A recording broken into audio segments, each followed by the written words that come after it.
Welcome back to Gutted Good Grief. We are so honored to be with Lauren Loften, aka DJ Priestess, who is an exceptional being with amazing talents in the work with music and work with astrology and has been navigating her own grief journey. So, Sydney and I are incredibly honored to welcome her into the Gutted Good Grief community to share her story and some of the healing modalities that she's found in her life, with the hopes that they might help others. So, welcome, Lauren. We're so glad you're here. Thank you for having me. So, you and Sydney first connected in Spokane. I'm so thankful that Sydney was sharing with me some of the amazing skills that you have and some of the interests you have in astrology and music. Do you want to talk to us a little bit about what that looks like in your life? Yeah, absolutely. Well, I'm a house DJ primarily. I've been a musician since I was in elementary school. Music has always been a massive part of my life. I found DJing through raving and festivals, and I actually really kind of picked up on it shortly before COVID started.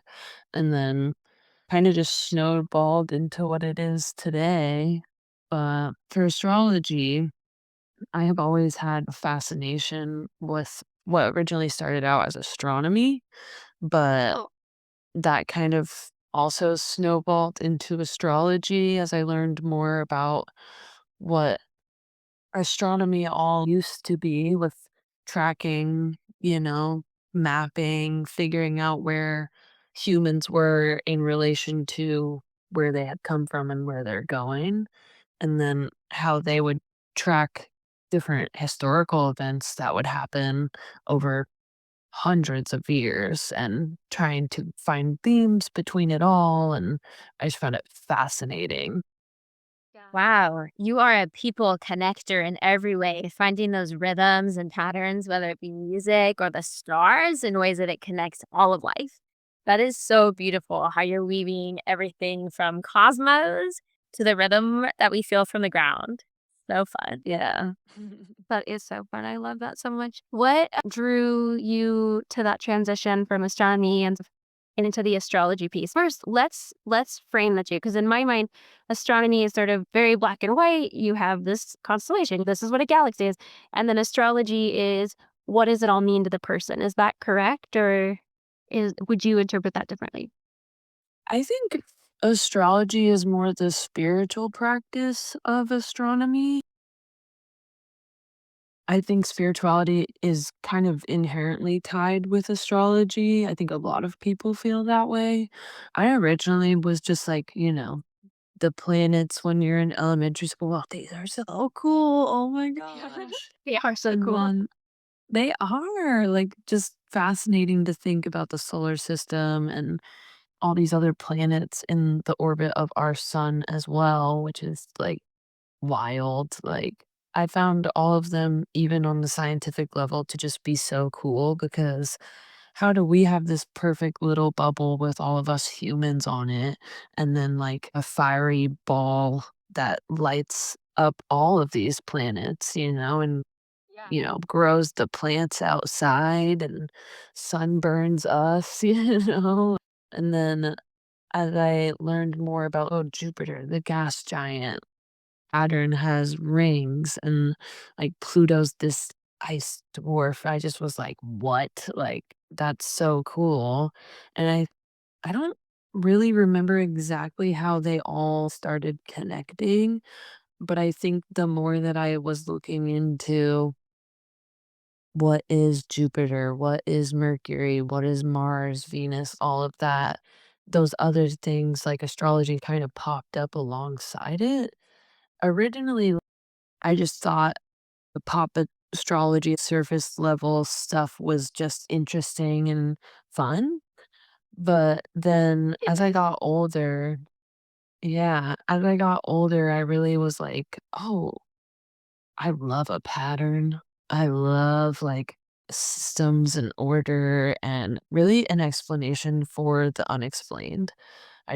I'm always wanting to learn more in that sense. And especially as it relates to other people. I'm a Gemini, and so, like, meeting all these other Geminis, I just find, like, we're all so different. Why is that?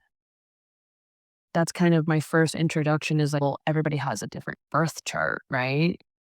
So you have your sun sign, which, yes, is who you are, but there's also your moon sign, your rising sign, your Venus, your Mercury, your Mars. It goes on and on. And it took a lot of time and a lot of studying to figure out what is the difference. If your sun sign is who you are, what is your moon sign? That's who you are emotionally. What does that mean? Isn't that who you are? It's all very nuanced and it all has these little facets of life that it covers and different frequencies that the planets spin at, move at, vibrate at, and how they affect all of us.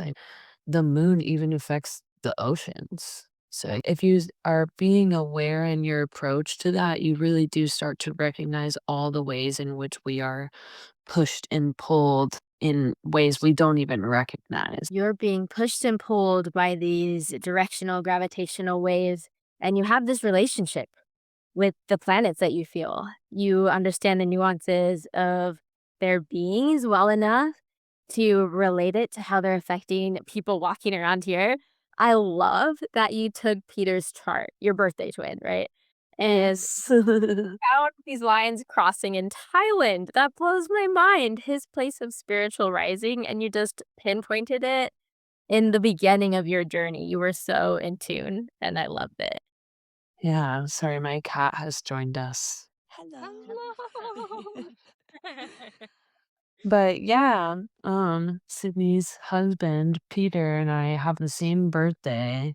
Happy birthday, Peter. It's just funny because him and I are so similar in a lot of ways, but we also couldn't be more different. We're born in completely different places. He's born in an entirely different country. We both somehow ended up in Spokane. Yeah. Yeah, like, I was a massage therapist for a little while, and then I was like, "Nah, don't really wanna do that, rather do the DJ thing." It's just wild because I don't know enough to pinpoint what made both of us end up in Spokane, but it's insane to have a very similar birth chart and end up in the same place at similar times is wild to me. It's really, really fun. I have been loving it. So I've never really explored um astrology too much until this year. I feel like I'm in my infancy in spirituality and I'm just learning all of the things. So I was raised very Catholic and very in a box, like, okay, this is just how it is. There's nothing outside of that. And then have shifted and sort of opened the lid and I'm like, holy Hannah, there's so much out here. Like, what? And I was gifted recently an astrology session with somebody who she's just amazing. Lauren Loften was her name, and I went into it not really knowing what to expect. I don't get, like, how does the time and location and day that I was born matter? Like, isn't it all nature and nurture? And there's a whole world out there, and it is amazing. And when I was talking to her, the reason I was thinking about this is you brought up the lines, and the astrocartography is incredibly interesting. We only got half hour in, it was just a half hour session. And I was like, I need to make sure that you don't have anything after this because I need to buy another half hour, like now. I have 800 more questions because it really took a while to just set up the explanation of what was happening, but it was also really incredible to see her go through the astrocartography that came later. So where your birth lines or, go across like what countries, but and so where you might feel differently in different hemispheres and so forth. But it was also she looked back at different, like, planetary activity at different times in my life, and she pinpointed, like, what happened here. So this was a tough season, and I was like, "You're right. My mom died that year in that time. What oh, this looks like this was a really big season of transition. You're right. We experienced job loss on a move. What happened here? Like, July for you is your biggest, most beautiful work. Like, this is when you bring forth your most incredible and your best work, your most artistic expression of self. Get loud. This is when you present the very best of yourself to your world. My daughter's birthday's in July. So, like, it was just all of these incredible things. And that was just sort of her setting the stage. And then, so it was, whoa, whoa, what? And then to see different elements in how you do respond to planetary shifts. Like you said, the moon moves the ocean. There are measurable shifts in how planets move around and how we are water, right? Pressure that shifts ocean is going to shift our internal systems. But to be able for me to pull from so much comfort of like the concept of something being written in the stars, and I mean comfort in the truest way. If I'm going through a hardship, I appreciated that she could pull out my chart and show me, like, yes, this is an intense activity time for you. This is a core wound that you're learning. You're going to have to navigate this and you're going to come out of it. It's like a comfort, it's hope, it's clarity, it's confirmation. Then, yes, this is my time to dig in, even if it's hard. Or comfort and excitement. And this is an on fire season for you. You need to take off. You're growing. The planets are aligned, run. And it's almost that like, okay, I got it. I have something behind me. And you get this intense confidence. I just don't see any harm in it. Why is this not bigger and more celebrated? And hopefully you're finding that it's coming to be bigger and more celebrated. But I'm glad you're looking into it. And I'm curious what you've experienced as you're navigating that field, how it's helped you through your own grief or helped you through your learning or what that looks like for you. Well, I love how you said that you don't see any harm in it. One thing that astrology has really taught me, there's so much almost like sensationalization that happens with astrology and many other things, but you hear a lot of like, oh, well, you're a Taurus, I can't talk to you. Oh, You're a Sagittarius, I don't trust you. There's very wow. negative connotations at times. And I have learned with my birth chart in particular, I have a Pluto, Mars, Mercury. It might be Sun square. So I have this like really big giant square that plays into a lot of my general life themes. But so many people would look at that and be like, oof, that's really rough, or that's scary, that's messed up, whatever. I don't feel that way. I think that I get a lot of power from that because what doesn't kill you makes you stronger, right?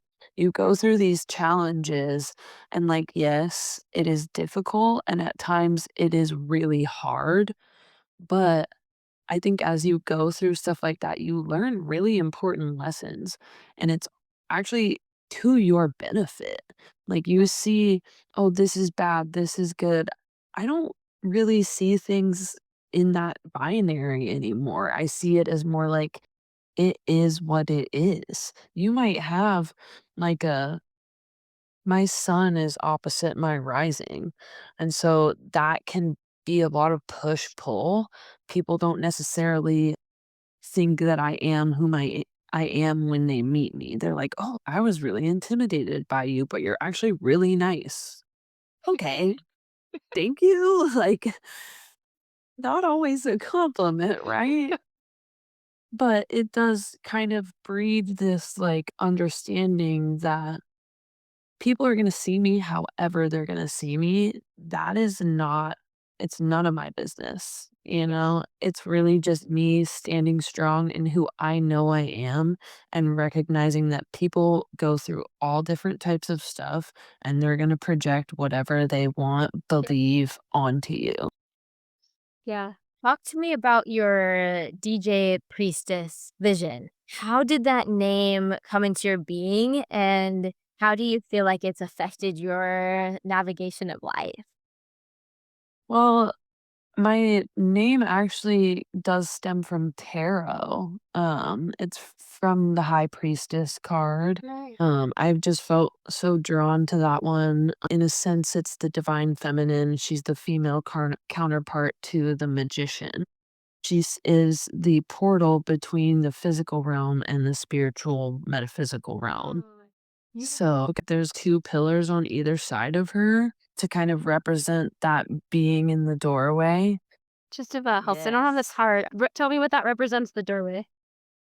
Yeah, so the doorway between the spiritual and the physical. So in a lot of ways, that ties into the divine feminine because we are the ones who bring life into the world, right? From Yes. what is a spiritual place into a physical reality. But I also always kind of felt that there was a little bit of a Gemini element to that, with the two pillars, one being white and one being black. It represents the yin and the yang, which Mm. Gemini represents the twins. It's also pretty frequently represented by the yin yang. It's a sense of duality. I think Yeah. that is inherently present. Yes, thank you. Beautiful. What is the B and the J as and Jachin? Does that sound right? Two Yeah. sacred pillars, exactly what you're saying, that stood at the entrance of King Solomon's temple in Jerusalem. So J for the white pillar, symbolizing masculine energy, sun, light, Mercury, and then the black pillar symbolizing feminine energy, darkness, moon, and severity. So you're right, it's such a balance card. You're spot on. That's fascinating. And you're a holder of all of it. Like you said, you don't see things as good or as bad. You have that seed of the black and the seed of the white that can become the other. I think that's very, very beautiful how you weave together life in one rhythm. That there is the upbeat and the downbeat, and you're just here for it all. You're not just along for the ride, you're making your own waves. That's what's sort of a big reason I'd love to have your voice on here today is the Thank way you. you, yeah, define your own destiny. Thank you. Mhm. Yeah, I so my name stemmed from that. I just thought the representation, the meaning behind the card was beautiful, and with, like you said, the masculine side also being Mercury. Gemini is ruled by Mercury. I'm a very mercurial person just inherently. I also have my Mercury is in Gemini. So I feel very at home in the Gemini sign and with the Mercury elements that I have in my chart. So I Love just felt so drawn to it, and I loved the sense of balance, the sense of duality. And I was just like, I come from a very spiritual place. I was born and raised in Louisiana. I was raised in the church, the Southern Baptist Church, which is quite intense for those that don't know. They aren't super, super strict, but they are very, I want to say, particular. There is rules to follow. There are ways in which we do things and ways that we don't do things. To me, being in the church always felt really moved by praise and worship. I always felt so connected, like whether it was in Bible study, in I was in like a teen Bible study group at one point. So it was all my peers, all girls, and I loved the connection that we had with one another. I always just felt very spiritual, but around the time of like 17, 18 years old, I started to just feel a shift where I didn't really align with everything that was going on with the church, or I didn't really feel aligned with a lot of the people I was meeting at church. I was like, I just don't understand why some of these rules are there at all. Have friends of all different backgrounds, and I didn't feel like it was right to discriminate against them for really any reason. If we're all children of God, why are we discriminating against them? I don't think God would do that. So I actually walked away from the church around that time, and for a while just didn't do anything with my spirituality. But around 20 years old, I started to like really dive deep into astrology and tarot and looking for meaning outside of humans, just in nature, in the sky, in the places beyond our sky. I just found that I felt so much more connected when I ignored all the other humans. I Yeah. was like, I just want to focus on nature, actually. And that was really where I found my biggest and most consistent source of comfort was through the nature around me, the stars in the sky, like reading what other people had spent years keeping track of and assigning different things to. I just found it fascinating. I want to honor the grief that was woven into that as well. So it's very normal when you come into adulthood to need to question or to explore to see what lines up with you. And I absolutely empathize with what you're saying, where you're really moved by the idea of loving a benevolent God or community worship, how incredible that is. And there's a saying that I really lean into, which is God is love and the rest is human. And so for you, you really did feel that love, and that love exists outside of the human experience as well. And it can be so grounding to do what you did, to return to nature, to look to creation, to find the safety and stability and comfort in these other spiritual modalities or healing modalities. But I also want to honor the grief that there is in that, because when you are raised deeply in a church, that's your community. That's not Yeah. just like moral code, it's your family, it's all of your friends, it's your network. It ties into every single piece of your life. And so to all of a sudden be sort of without that, it can feel really heavy and really scary and really hard.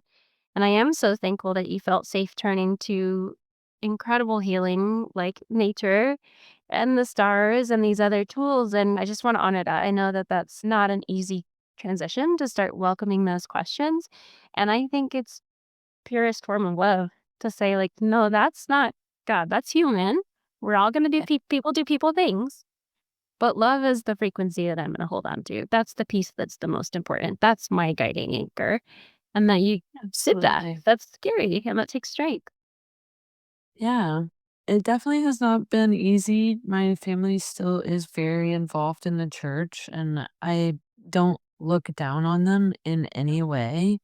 It's not it's not like that for me. It's just that I did not resonate with the teachings of the church that I was at the time, and I haven't really since looked for another church. I did explore, like, a couple different spiritual modalities, like Buddhism. That was a big one that I spent some time on, but detachment wasn't really for me. I still want to love people and care about them and be attached to them.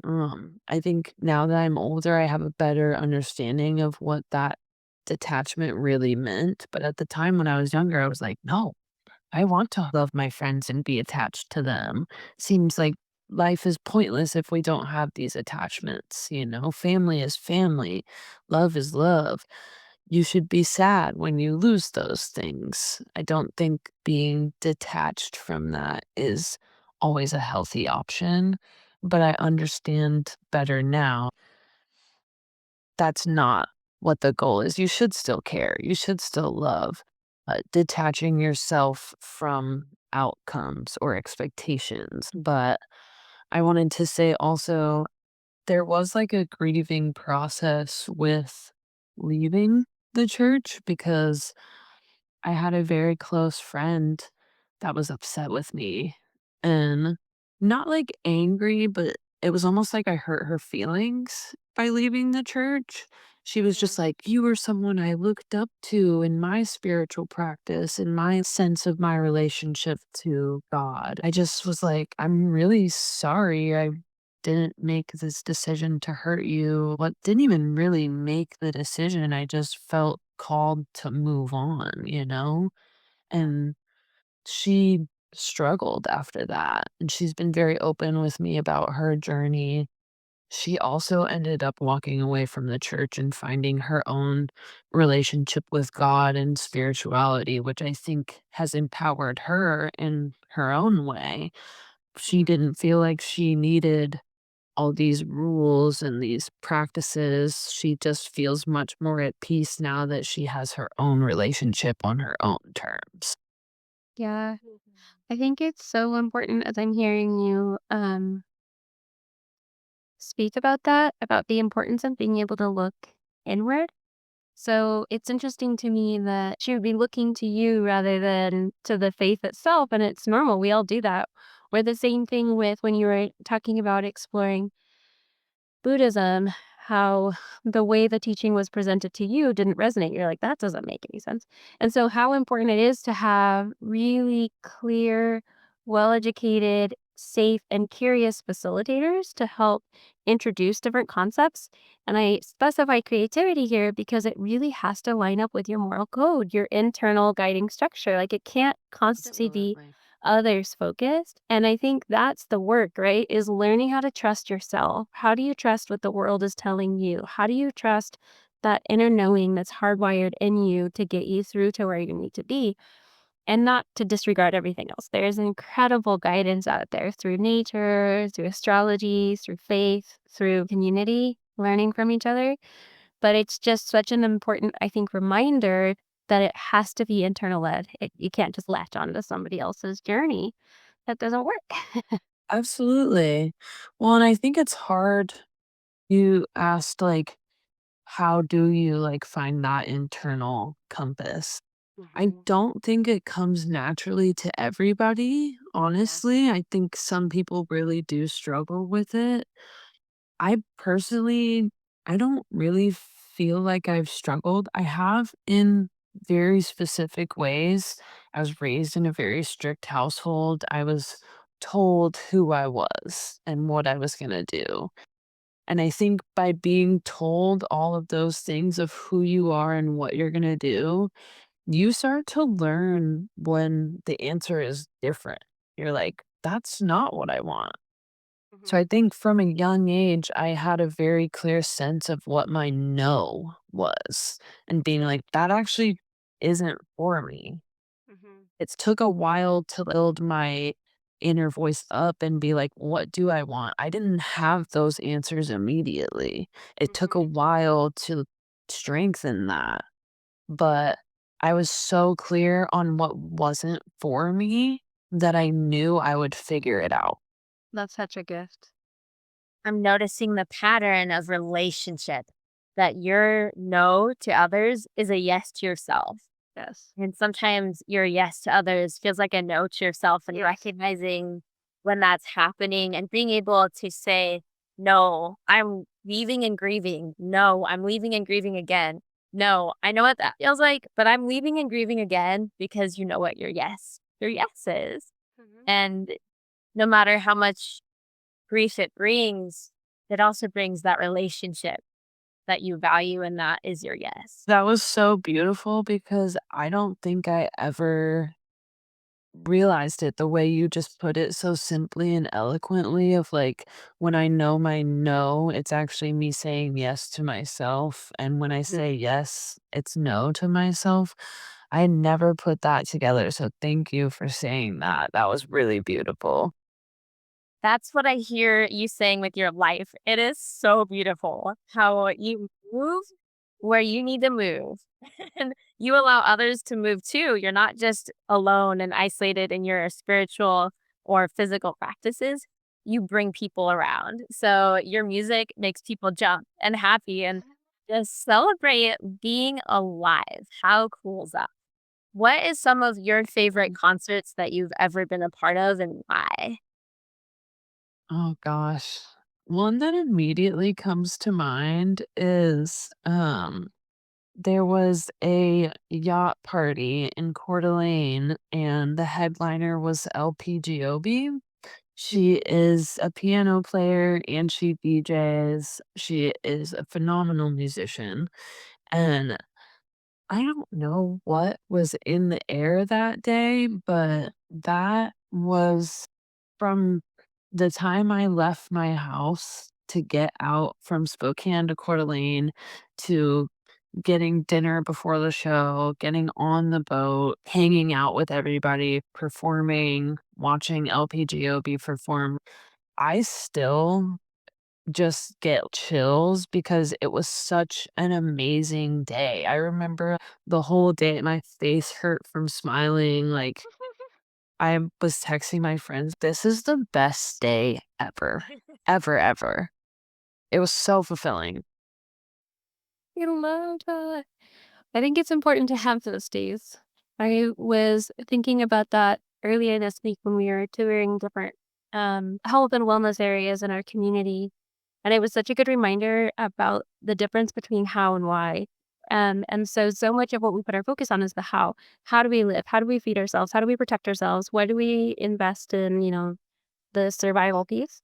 Um, but the why is the joy. Like, why would you do all of that? You want to show up. You need to feel music. You need to have these shared experiences. You need to be able to come through that and enjoy life. I love that you had that day and that it was such a good refill for you. Yeah.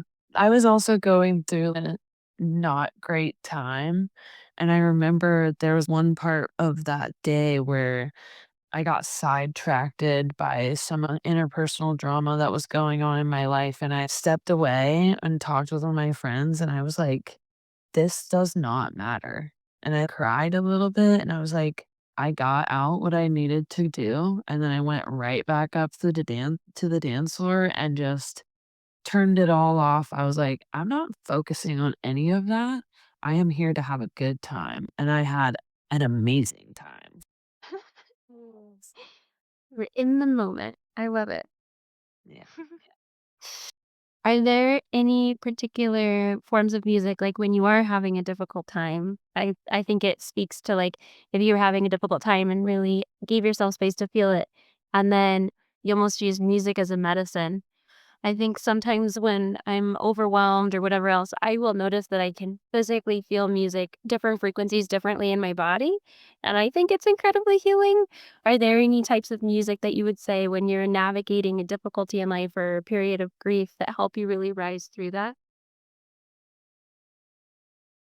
That's a really good question. I feel like a lot of the time, the lyrics of a song is what really will get my attention and get me to feel what I need to feel. A lot of the time, if I'm going through something, I tend to go back in time.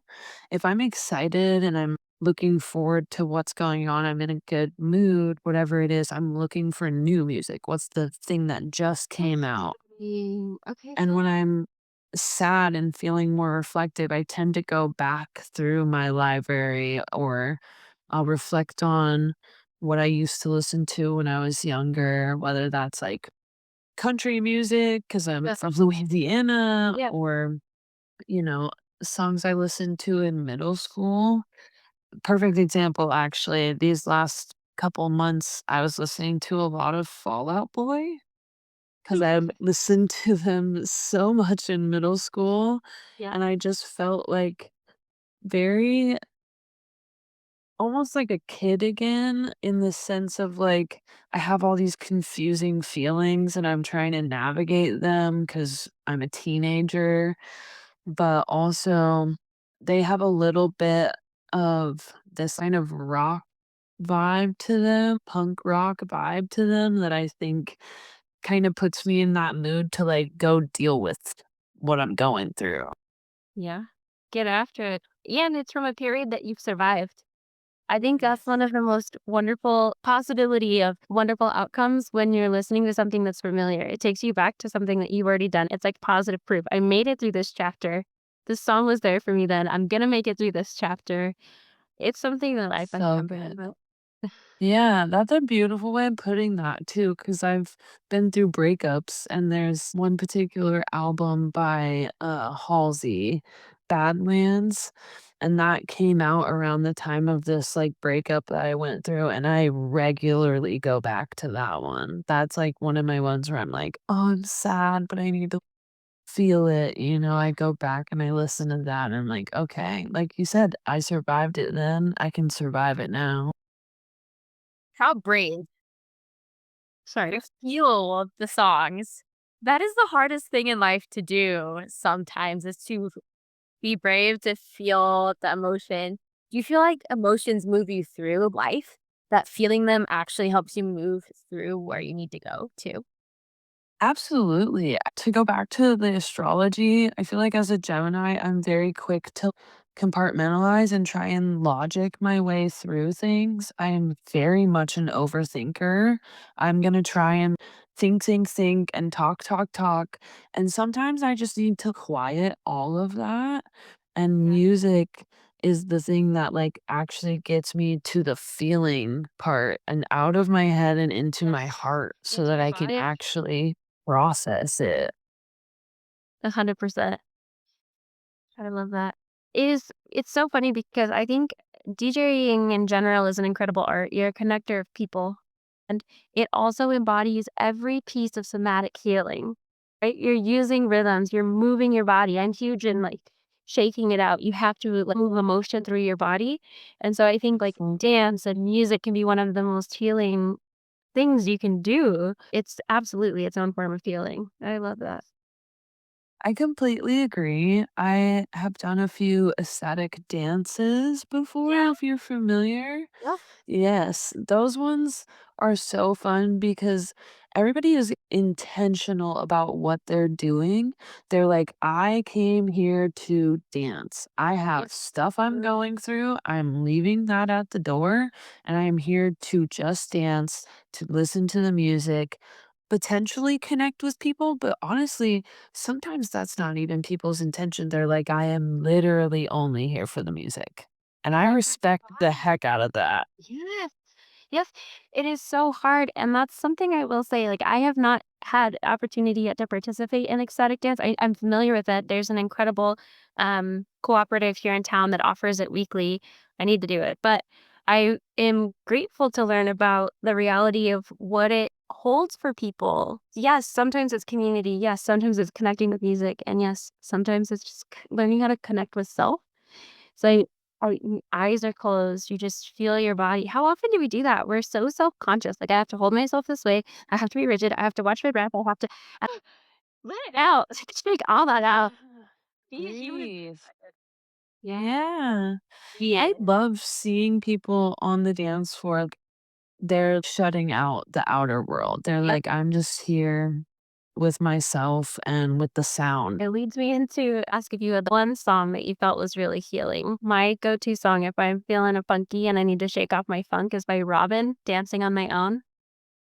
Oh, wow. I don't know why I love that song so much. I used to listen to it, like, on repeat. But it's kind of what you're speaking about, like, you just be with yourself, shut it all out.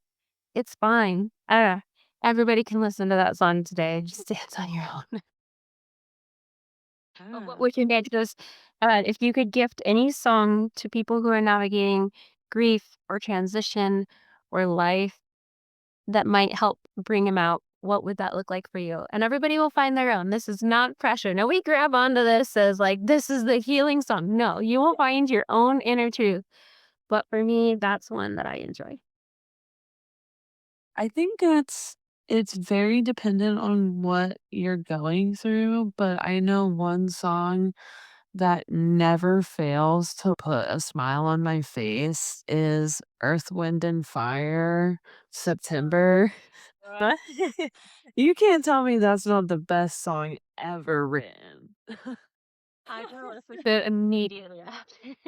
So, I mean, it works for a spin class. It works for your DJ on a yacht. It works in every situation. How can it? Yeah, totally. My brother and his wife actually got married on September 1st. Or September 21st, excuse me, and that was their song when they were walking back down the aisle as a married couple. Wow. I was like, I "Ugh, love it. that's my favorite song." You're like, perfect, you're a keeper. Right? Yeah. Sydney, do you have any songs that help you wherever you are in a funky chapter that come to mind? Yeah, I like Get Free by Major Lazer. They have a lot of different versions of the song, but I feel like it's a song that speaks to so many different people and it never gets old. I just feel it. I love that. I'm going to be creating a playlist after this and just see what unfolds. I was jamming in my head this September. Music is such a gift. It's such a healer. And these energetic frequencies we're talking about, it absolutely it goes beyond words. Body language is meant to be felt. It's meant to be shared. It's a container for community without question. And so I honor your work. I thank you for being here. Thank you for sharing your story. Thank you for sharing a little piece of you with us on your birthday. What a gift. Um, if there's anything else that's stirring inside of you that you'd like to share with us, I would love to welcome that. I think everybody should take time to spend with themselves unabashedly. Truly figure out what your favorite song is. Figure out what your astrology is. Whatever it is that you have held back from doing, do it. Yes. And do it unafraid. Do it scared. Even if you are scared, just do it, because I spent a lot of my life being told who I was and what I was going to do. And I have never been more rewarded. I truly am who I want to be, and I get to do what I want to do, have pink and purple hair, and live in Florida, you know? I encourage everyone to truly follow your bliss, chase your dreams. Don't be afraid to disappoint people. Truly, the people that are meant for you and the people that genuinely love you will meet you wherever you are, wherever you are, It's so and true. wherever you're going. Yes. I love that so much. That's an absolute mic drop moment. I couldn't agree with you more. Go take time to be with yourself, learn who you are, feel your feelings, find your path. Do it scared. It's okay. I love that. Thank you for bringing the energy of the fiery ball in the sky and all the plants and all the good things you love to this space full of grief and love. We appreciate you, DJ Priest. Thank you so much.